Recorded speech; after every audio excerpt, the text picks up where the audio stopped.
Welcome to EUphoriaCon, a one-day online-only TTRPG convention designed to bring together diverse TTRPG creatives here locally in Europe and build a community across borders.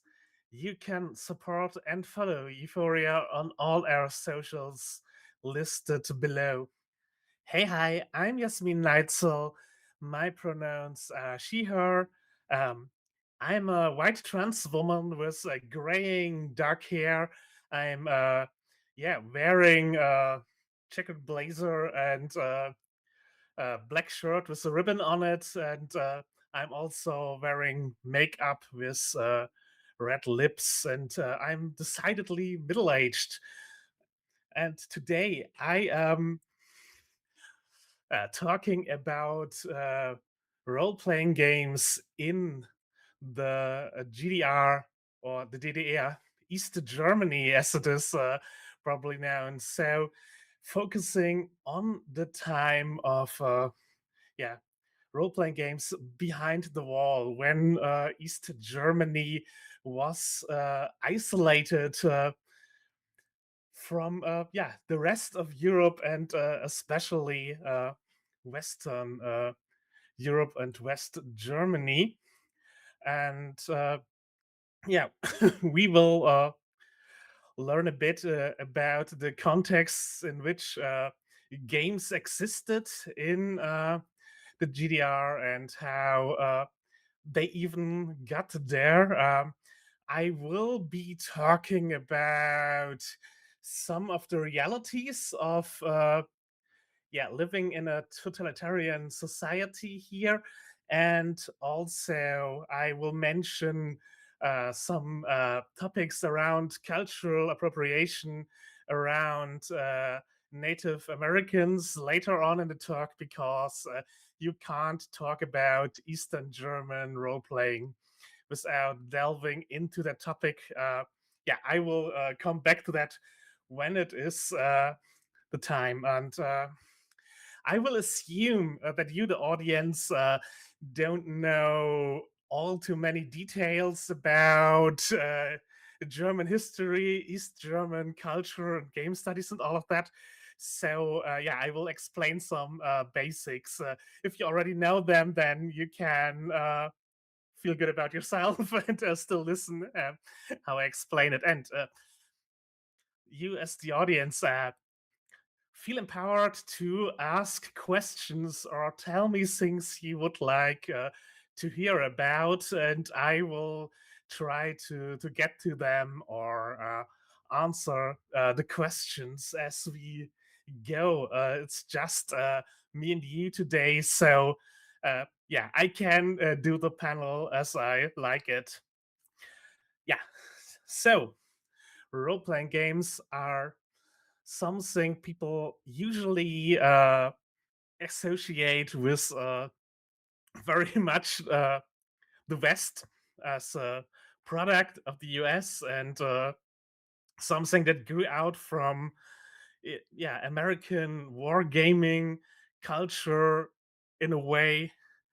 And they if we are talking Dungeons and Dragons, especially, uh, that is something that came to Europe as a product, and in Germany there were in West Germany role playing games that were developed after D&D existed. Das Schwarze Auge, the Dark Eye, is one of the big ones that has been around in the 80s and was developed as a competitor to Dungeons and Dragons. But this is West Germany, and in the East, usually we don't talk about much about even a culture of speculative fiction going beyond hard sci-fi and issues like that. But there always has been a culture of fairy tale stories. For example, the Czech Republic, or Czechoslovakia, and also East Germany, they had fairy tale films that were shown there, and so there was an interest in fantasy of a sort, and people were interested in that. Um, we have people in Russia going out into the wilderness and basically role playing or LARPing Tolkien, so it's not unheard of. But yeah, the GDR, DDR, East Germany, is pretty famous for being rather tightly controlled society with the Stasi, which is secret police spying on the population, and a lot of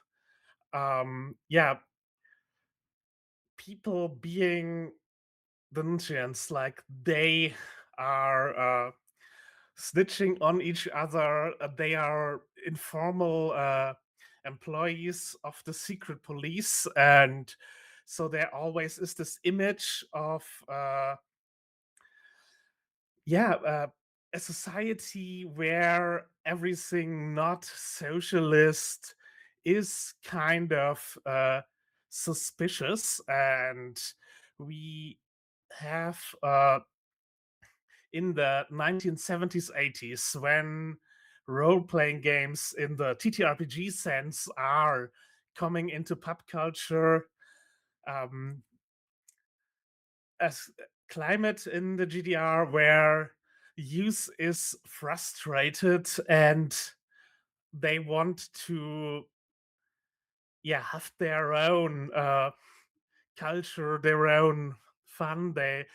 Some of them become punks. Like there is a punk movement in the GDR that is tightly monitored by our secret police here, and there are also other youth cultures near the border where you can get West German television. There is a big influence of that pop culture, and deeper inland where uh, the TV waves don't reach, there still is a black market of cultural goods like records and music, fashion. All of that is basically smuggled in there or bought in intershops, like stores that are allowed to sell Western products in a very contained way. And that's basically where youth culture is at. There is a lot of people who are around church spaces where more critique of socialism or the GDR model of socialism is allowed in a way, or tolerated, still tightly monitored, of course. But a lot of people meet in spaces operated by the church to have some freedom. And nerds also exist in a way in the GDR because computers are something people are uh, interested in, and the GDR thinks that being good with computers is good for them, and also it's something they think that can teach young people to be good socialists if they play the right games on computers.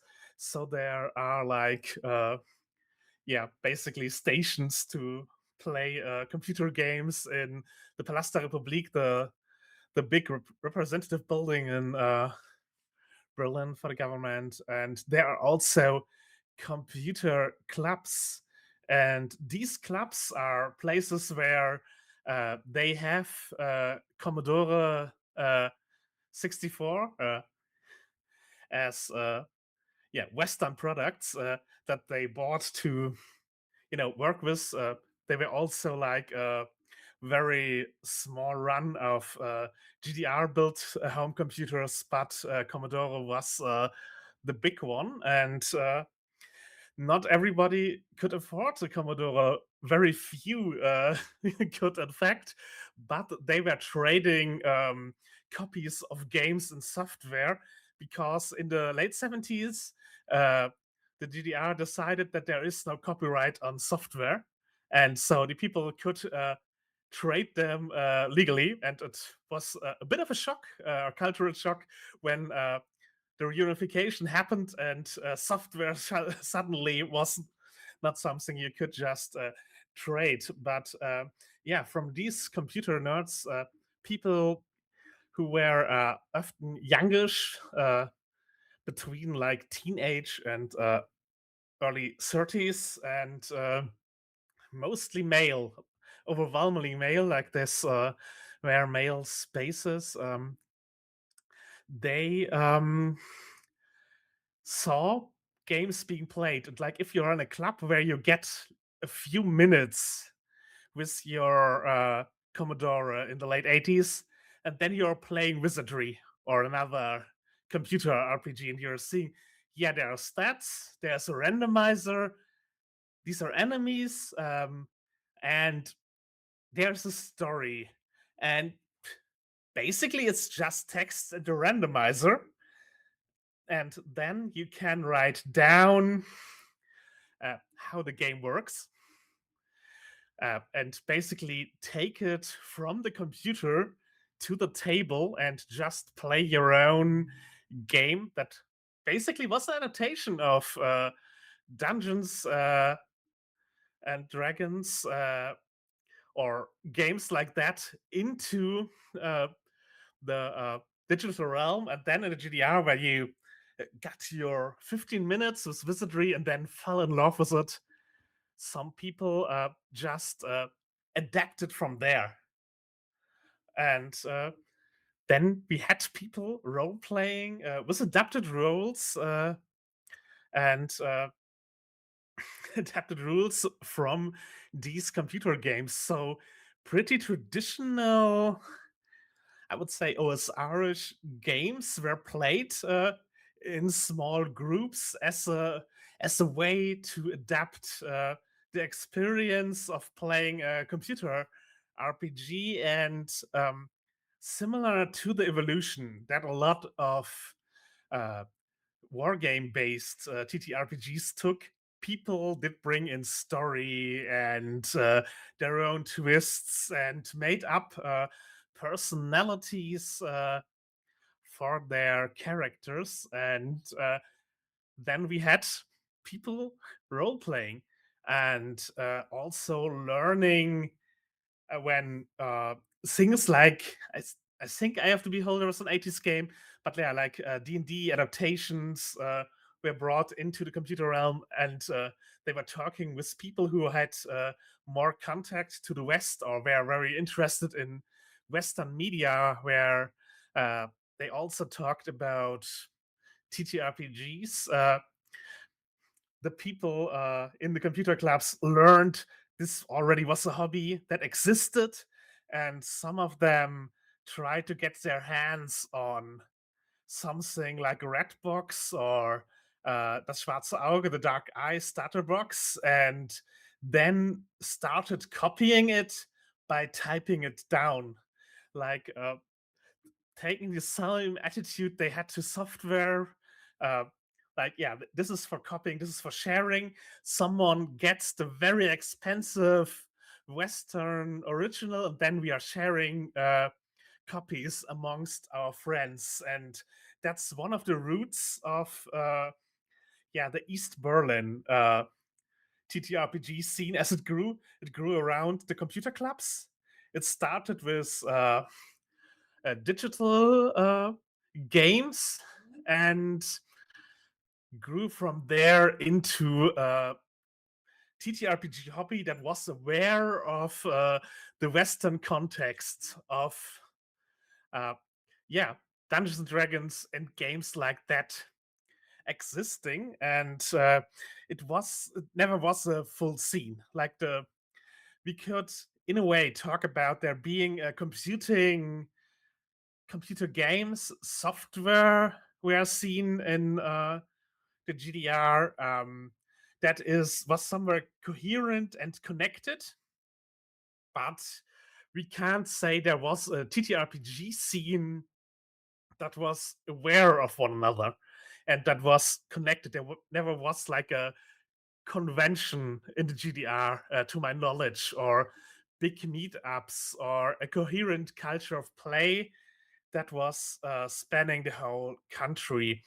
What we are talking about are local scenes, like little cargo cults that learn about a game and then start playing and imitating it and applying their own ideas and designs to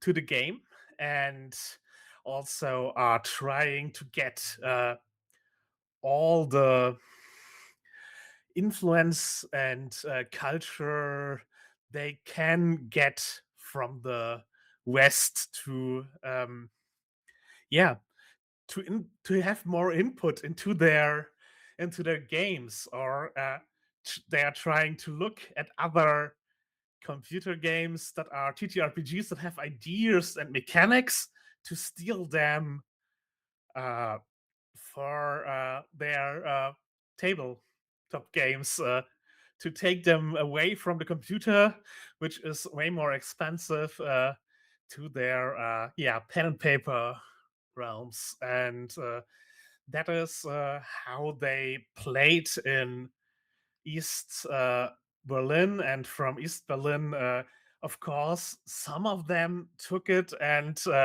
played it with friends in other cities. And I don't know exactly if other cities made a parallel evolution of seeing computer games uh, on a Commodore and then deciding to do TTRPGs because of that, or if they already heard about TTRPGs from their computer nerd friends and then started playing. But there was, like a bit of a,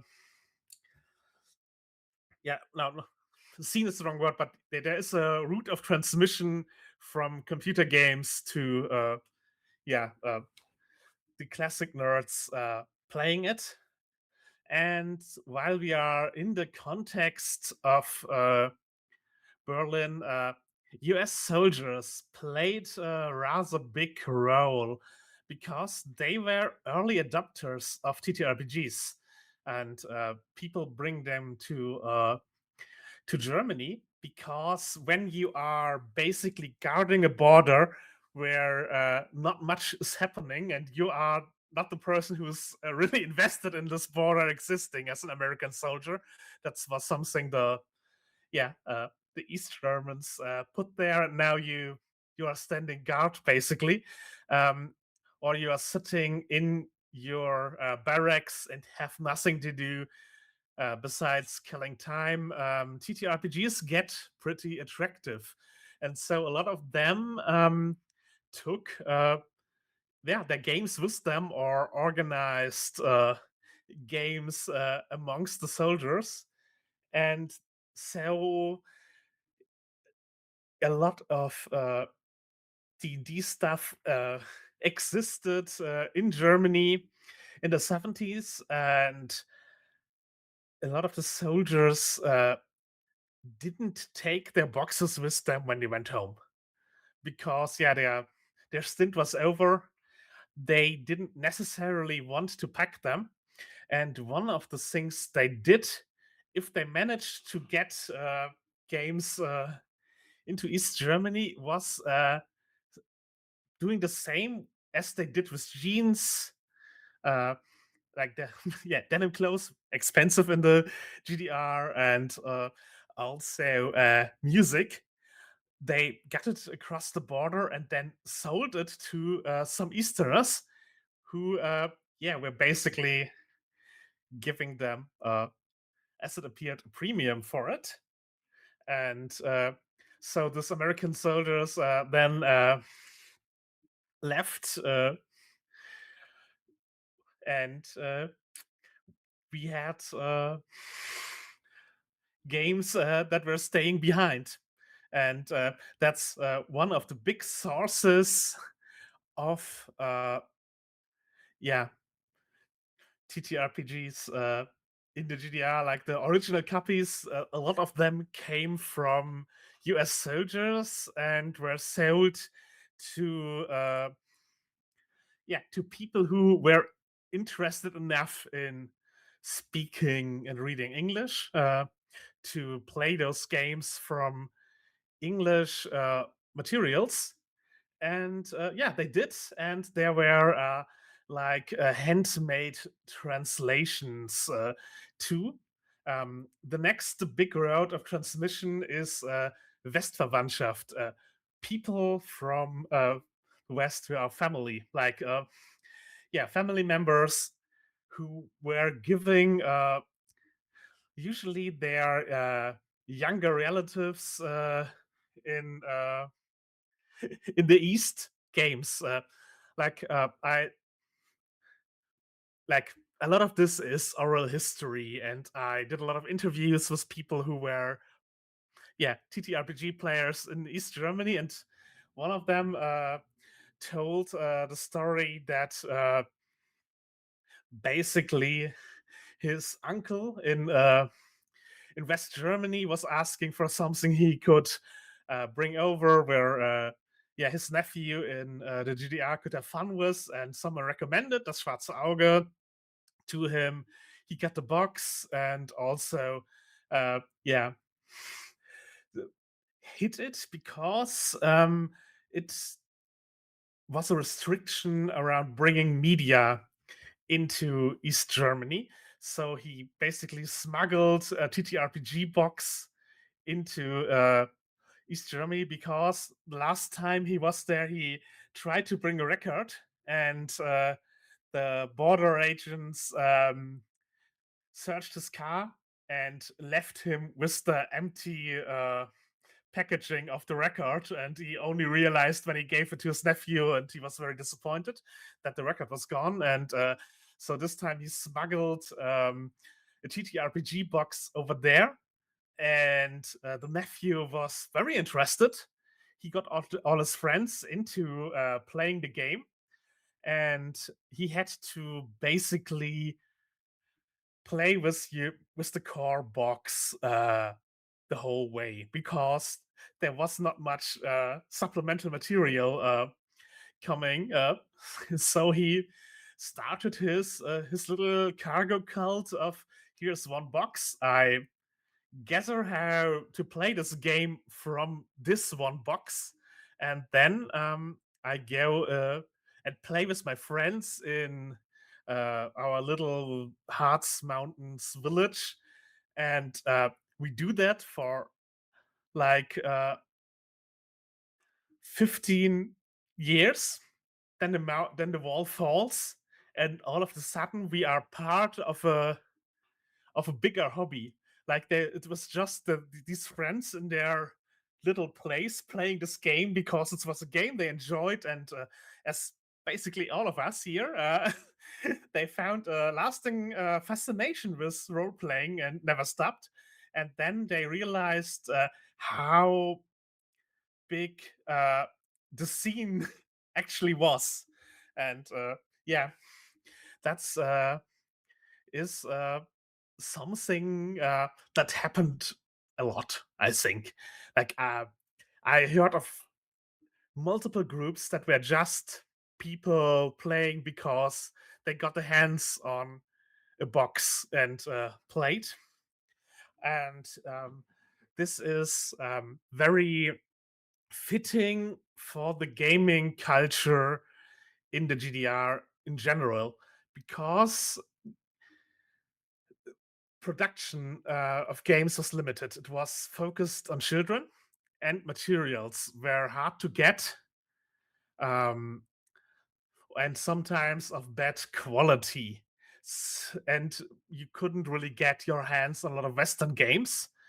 So people started um, not designing their own games, but creating and recreating them. There's a culture of game reproduction in the GDR.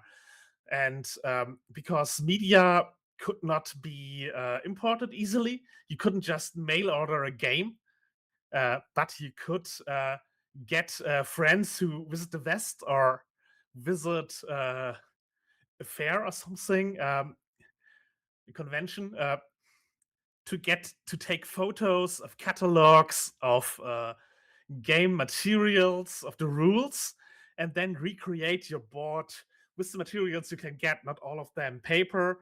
PVC was used.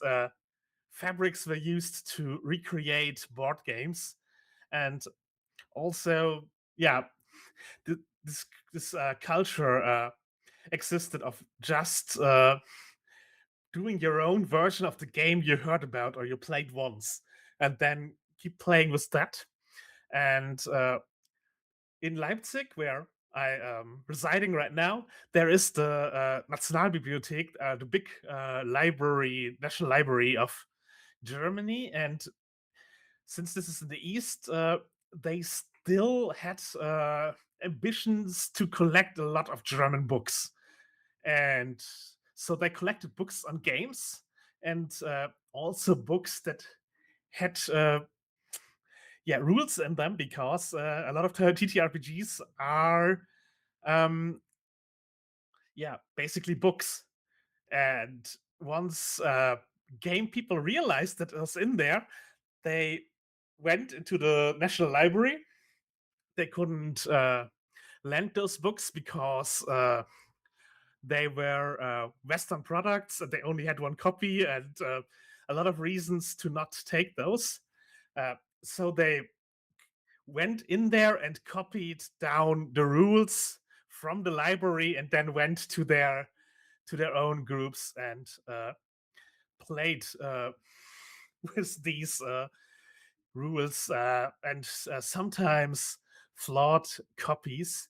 And so the way TTRPGs were copied from computer games from a single box that someone had was not unusual in how games were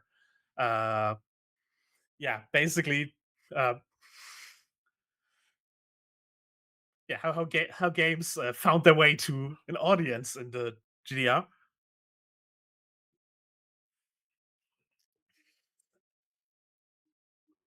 And that's I think one part of the gaming culture here, but it never was a big scene. And a lot of proliferation of the hobby and the scene starting only happened after the wall fell, when it suddenly was available. And then there were veteran gamers, basically, who had found their way into the hobby early on, but there was like a big influx of new people interested right after the wall fell. And that's the 1990s.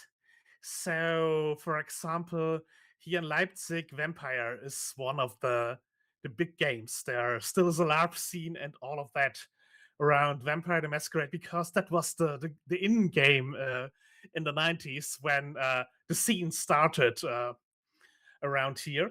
Um, but because of the shared language and how easily, uh, the cultures of nerds merged, there isn't really a difference in play culture in East Germany today from West Germany. Like it's less distinct than in other Eastern European states that have their own language. For example, Poland got their first contact with TTRPGs from Warhammer Fantasy, and so the D100 and all of that is prominent there. And the Eastern German TTRPG culture basically merged into the Western German one, and it is pretty seamless. overall. There's little Western, uh, yeah, like there's little East German gaming where you can say, yeah, this is clearly an East German game or anything. Yeah, so that's where the culture is now, and we talked about how the Dark Eye, D&D, and I'm sure a few other games, but those are the big ones that are mentioned, got into the GDR and started playgroups. But there are other vectors of role playing that came earlier and that still existed and in parts exist in East Germany. And I will now mention cultural appropriation around Native Americans and maybe use in quotations words that were used or are used by those hobbyists today, but they aren't, you know, uh, it's not what you should do, but it's how people talk, and these are issues. Yeah, so of course, Karl Marx is big in East Germany, but Karl May also is a son of Saxony and looms very large in culture. Uh, Karl May wrote colonial fantasies, basically, with noble savages, and a lot of them centered in the American frontier around, yeah, an Apache called Winnetou. That was one of his big characters, and people were into it. Like those were hits. The German understanding of adventure fiction is very much influenced by Karl May, and especially Dark Eye has a lot of his influence in it. He also was a con man. If you are interested in him as a person, there's a Behind the Bastard podcast episode about him. I would recommend that. I can't go into detail around him now, but yeah, people started doing Western LARPs around 1900 in Germany.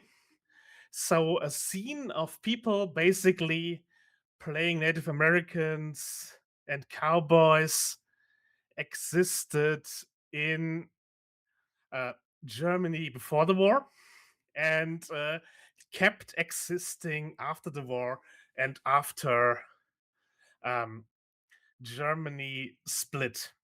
In Western Germany, we have more of an appropriative object fandom where people are really treating their fantasy of the Native American as true in a way and are not interested in the culture behind it, and they also identify themselves a lot more with the cowboy as a figure.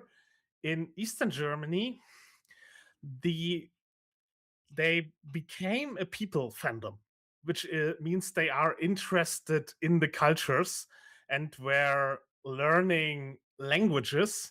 Like there is this anecdote of a professor who works on Native American languages, sitting in Greifswald, which is like a provincial town in East Germany, and suddenly hearing two white guys talk in like a dialect from his people, and they learned that because they wanted to role play them better, and so they preserved like pockets of language or knitting and stuff like that in their little cultural appropriation fandoms where they basically played Native Americans, and the GDR government was okay with this because they saw Native Americans as a colonized and oppressed people, and thus they were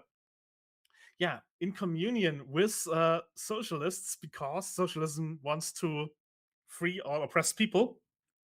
And it was cool to be a fan of or interested in Native Americans because they were oppressed, and so it became uh, like folk art collectives who were doing Indianistic, like the study of Indians, and that basically there was government sanctioned LARPing of cultures in this part of Germany, and they still exist. Like there are still people doing Western LARP in East Germany, and there still is divide where the Eastern German people are more interested in the Native American cultures, while in the West they are more interested in the fandom of Western fiction. Yeah. So yeah, this this is something that that exists, and that's the LARP culture we have in East Germany, uh, coming from adventure novels of the 19th century, going through a lens of first cultural appropriation and then socialist analysis, and people are still doing it to this day. I talked with them too.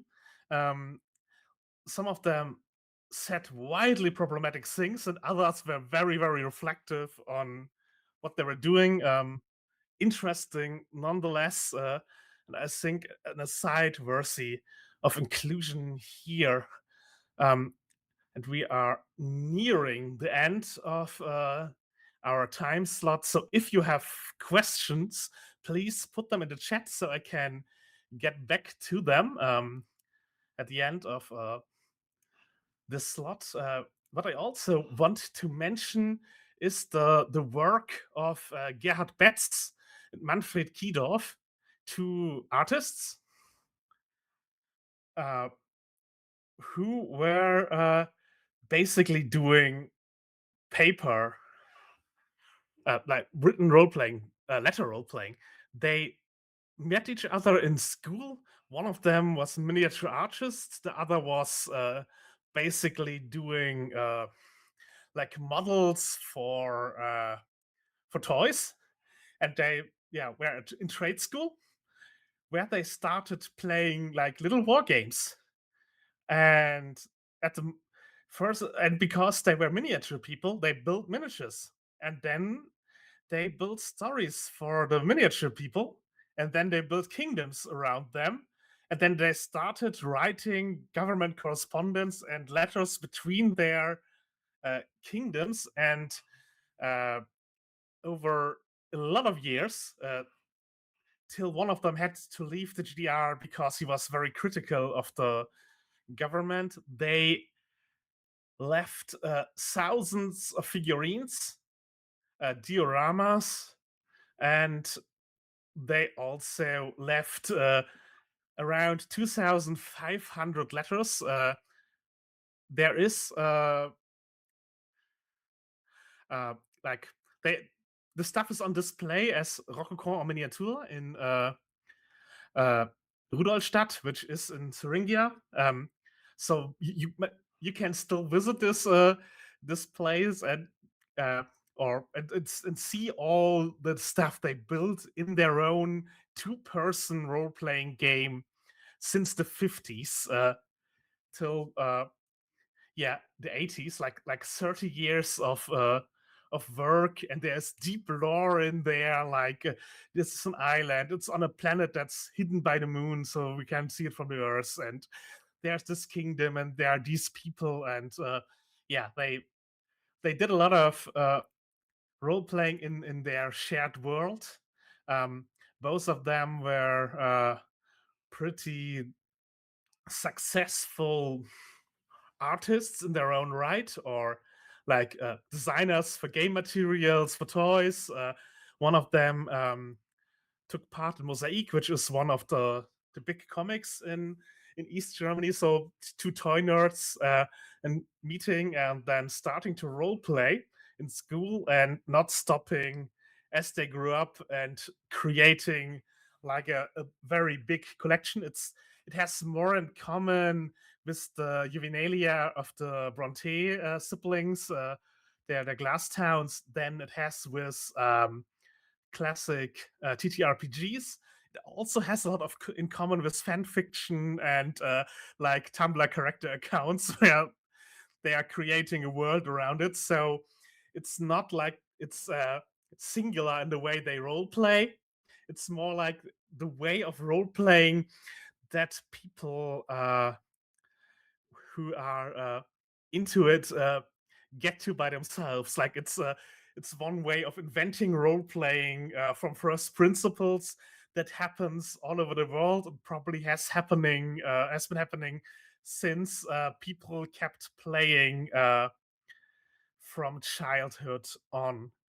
So yeah, that also exists in the GDR, and it could have existed in other places as well. But yeah, the way it's influenced by East Germany is how like they are influenced by their language, Sonnenberger dialect, and they are influenced by yeah, the castles they see around them, their interests. Like in other places, they might not have gone for Rococo as their setting to create, but yeah, writing letters as characters and sending them to your adult pal happened, and yeah, so those are like a few vectors of role-playing games in the GDR. And of course, since we are talking about a totalitarian regime,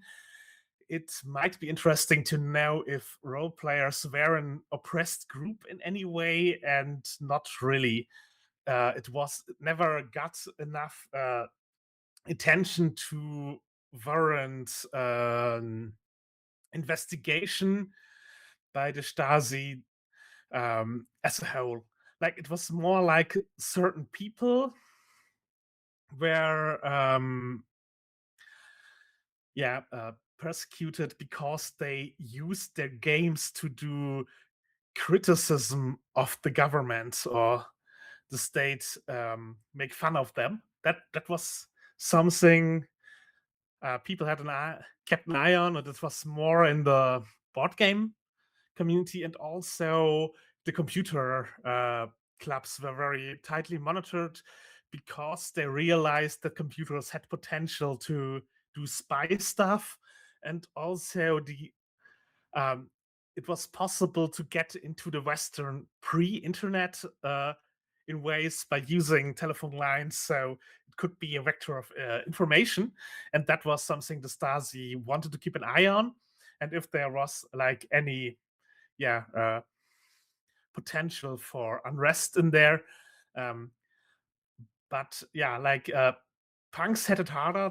They were pretty much tightly monitored, and gamers less so. But there still was attention for them. Yeah, I think that's our time slot. I don't see any open questions in the chat right now, but I read all your comments, and yeah, thank you. Uh, and if you are interested, I am on Blue Sky uh, at Brett Apfel. I'm sure there is a way to get my. Indeed, there's my profile now in the chat. So if you want to talk about it or know about the sources or things like that, hit me up. If I have to recommend a single source in German, it's das Jahrbuch für historische Kommunismusforschung 2021. There is a lot of gaming in the East content in there. But yeah, hit me up for more details. And thank you all for being here and listen to me do some local history for all of Europe.